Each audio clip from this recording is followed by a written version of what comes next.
तव कथामृतं तप्तजीवनं कविभिडीडितं कल्मषापहं श्रवणमंगलं श्रीमदाततं भुवि गृह्णन्ति ये भूरिदा जनाः।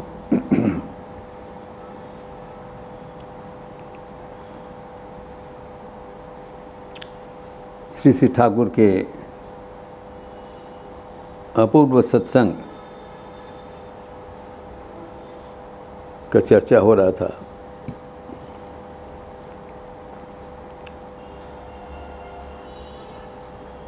दक्षिणेश्वर में अपने कमरे में बैठकर अंतरंग भक्तों के बीच सत्प्रसंग कर रहे हैं। 1 सितंबर 1885 ईस्वी में 1885।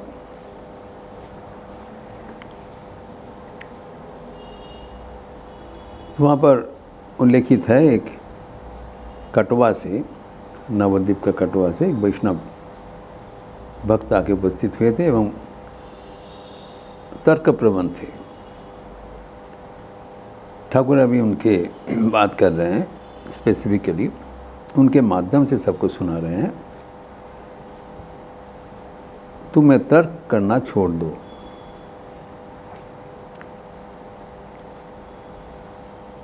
आध्यात्मिक जीवन में शुरुआत में हम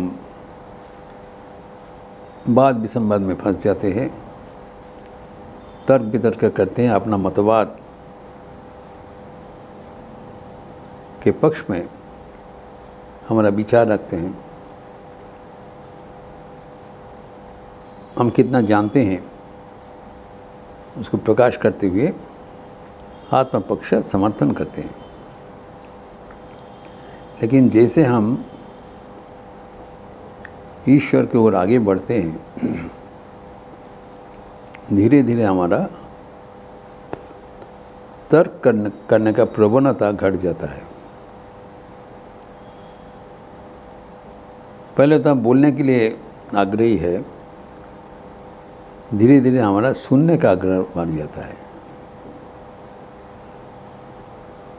राजा महाराज से ब्रह्मानंद जी कहा करते थे, अगर तुम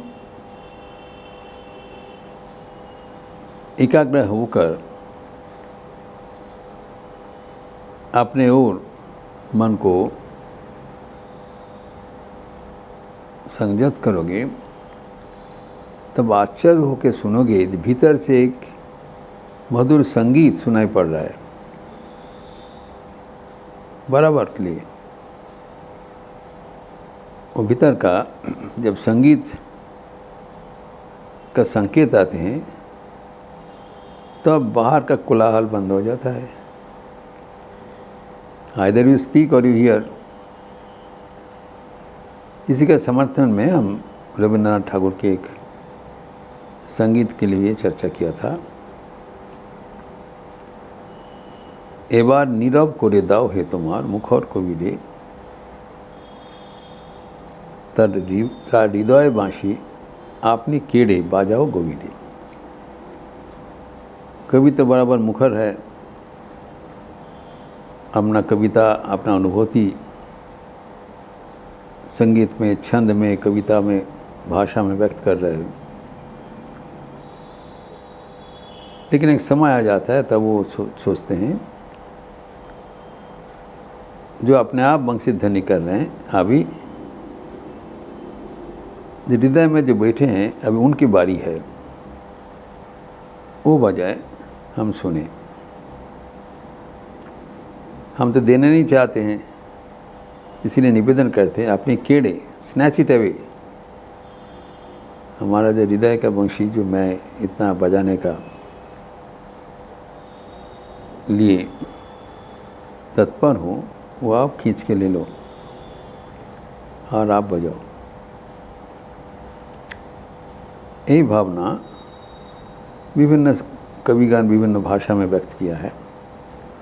और एक जो सुप्रचलित संगीत है वो अतुल प्रसाद सेन का, वहाँ पर कहा जा रहा है, अभी तक मैं संगीत प्रस्तुत कर रहा था, अभी तुम्हारा बारी है। तुमी गाओ गो, गाओ हो ममो हृदय बशी। हृदय बांधा जीवनो बिना, झोंकारे बजाओ। अब मैं निवेदन कर रहा हूँ, हे प्रभु, अभी आप संगीत प्रस्तुत करें, बाहर में नहीं, हमारे अपने हृदय मंदिर में बैठ के वहाँ पर जो जीवन बिना कुछ सुर संयोजित हुआ है, उसके झंकार में सबको मोहित कर दो। जब प्रभु जब संगीत प्रस्तुत करते हैं तब सब कोई मोहित हो जाता है। तो हमारी जो जीवन बिना है वो अभी आप बजाओ।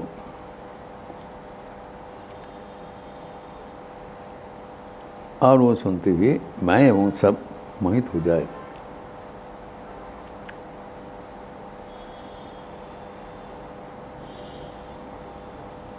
हमारे जीवन में जो इतना चिंतन है, दुश्चिंता है, क्या होगा नहीं होगा, उसको निरसन करने के लिए कहते हैं, तुम्हारी पाने चाहिया,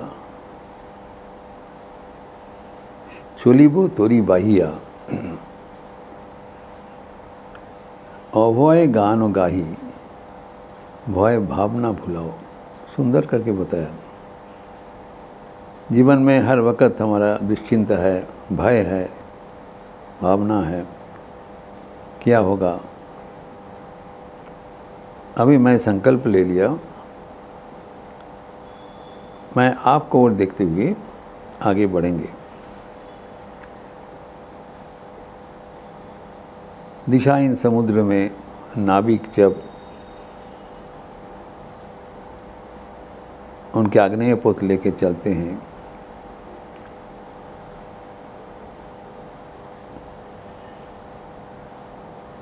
जो नाव लेके जब नाविक चलते हैं तो उसका दिग निर्देश कौन करता है? ध्रुव नक्षत्र, जो कि उत्तर के दिशा में, उत्तर के आसमान में अचंचल होकर विराजमान है। वो हमारे दिशा निर्देश करते हैं। पोल स्टार, वो स्थान परिवर्तन नहीं करता है, वो हमारा उत्तर के दिशा का स्थिर चित्र है, स्थिर स्थान है। वैसे भगवान ही हमारे जीवन का ध्रुव तारा है। तो उनके ओर ताकते हुए मैं हमारा जीवन तरी आगे बढ़ाएंगे। उसमें कोई पथभ्रष्ट होने का कोई संभावना नहीं है। एवं जो हमारे चलते वक्त दुश्चिंता, भय आदि है, वो आपका जो संगीत है वो अभय गान है, वो भय हरणकारी, शोक हरणकारी आपके संगीत, अर्थात आगे बढ़ते हुए भगवान के साथ जुड़े रहना चाहिए। उनका जो निरंतर संगीत प्रस्तुत होता है वो सुनने के लिए कान खुला रखना चाहिए। जिसे राजा महाराज कहते हैं, हर वक्त होता है, निरंतर वो संगीत प्रभावमान है। जिसे कहा जाता है तो अनाहत ध्वनि सृष्टि के प्रारंभ में शुरू हुआ है, वो निरंतर सुनाई पड़ता है। और वो ध्वनि इतना मनोमोहनकारी है कि हमारा शरीर में स्तब्ध हो जाता है। इसको शब्द ब्रह्म कहलाता है। जो ऋषिगण सुने हैं और उसी के बारे में से बताया कि तस्य वाचक प्रणवः, यही भगवान का स्वरूप है। अनाहत ध्वनि अर्थात शब्द ब्रह्म, कोई संघात से ध्वनि उपलब्ध नहीं हुआ, वो सृष्टि का प्रारंभ से पहले ही था, बिगिनिंग ऑफ क्रिएशन। वही भगवान का वाणी है। वो विभिन्न प्रकार का छंद में, सुर में, झंकार में सुना जाता है। वो सुनने के लिए जीवन में आध्यात्मिक प्रस्तुति चाहिए। इसलिए कहते हैं कि अभी मेरा संगीत स्तब्ध करना चाहता हूँ, आप गाइए। लेकिन ये जो हमारा जीवन का यात्रा है, ये सर्वदा मधुर नहीं होता है, ये भी जानना चाहिए। भगवान का नाम कर रहे इसलिए सर्वदा हमारे जीवन में जो परिवेश एवं समय वो अनुकूल रहेगा। प्रतिकूलता भी आना संभव है, स्वाभाविक है, होता है। उसके लिए कह रहे थे प्रस्तुति चाहिए। जो চিত্ত যবে দগ্ধ হবে এ মরু সংসারে স্নিগ্ধ করো मधुर सुर धारे। या मान के चल रहा हूँ, हमारा जो चित्त है, मन है, इस संसार मरु है, मरु प्रांत है, इसे डिजर्ट। यहाँ पर पानी नहीं मिलता है, यहाँ पर सूखा रेत है, ड्राई सैंड, उत्ताप है, जो हमें तप्त करते हैं, दग्ध करते हैं। उसके लिए हमें प्रस्तुति होना चाहिए। जब चित्त, हमारे मन, हमारे प्राण ये संसार मरु प्रांतन में दग्ध होगा, when I'll be tortured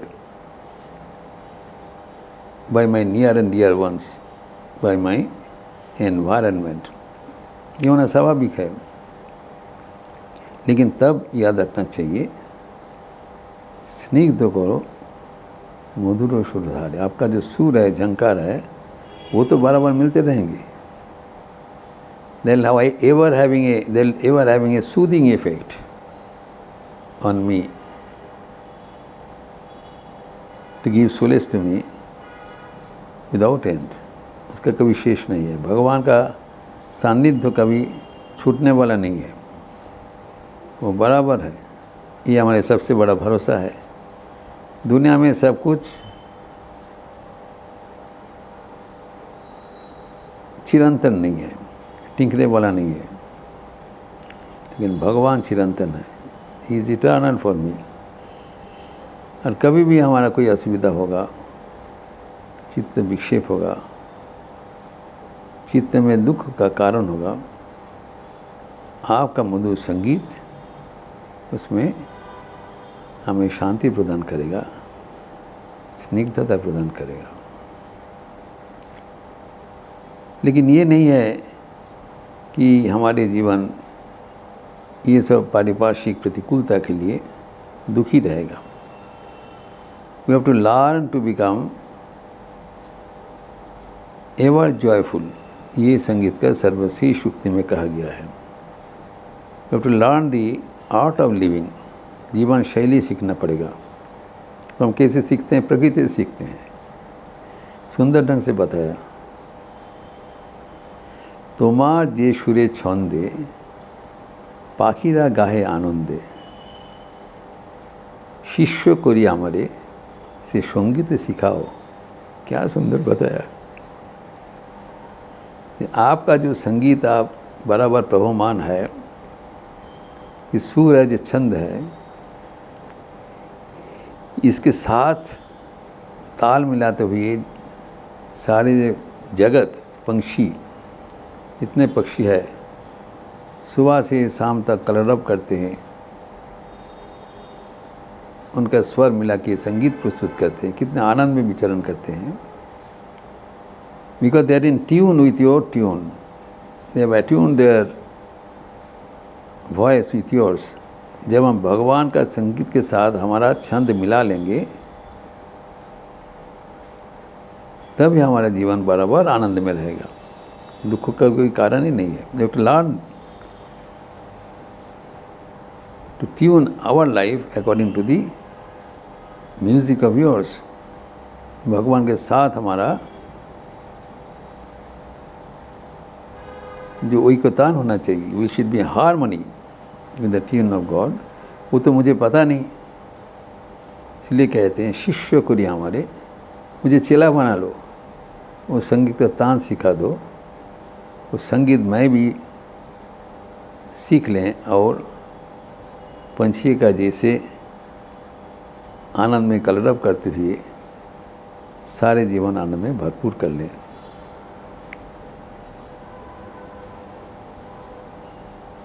तभी संभव होगा जब हम इच्छुक होंगे और भगवान का संगीत जो कि बहमान है वो सुनने के लिए कान खोला रखेंगे।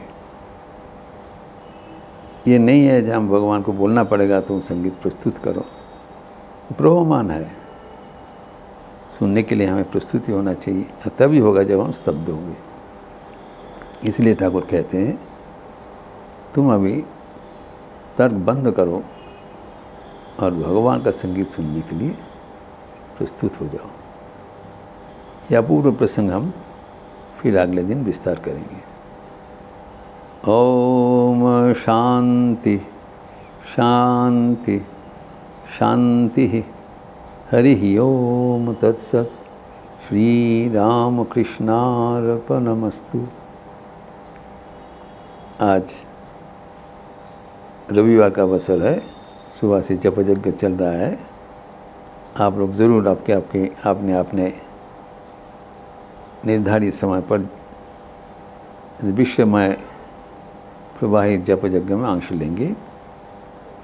10 बजे के बाद गॉस्पेल ऑफ श्री रामकृष्ण का वचनामृत का प्रवचन मेरा रहेगा। शाम को 5 बजे के बाद युवाओं के लिए व्यक्तित्व विकास के सत्र है, निर्देशित ध्यान, भजन, प्रार्थना, मंत्र पाठ इत्यादि एवं संध्या आरती के उपरांत आगमनी संगीत, दुर्गा पूजा का प्रस्तुति का स्वरूप, ये सब अनुष्ठान में आपका हार्दिक स्वागत है।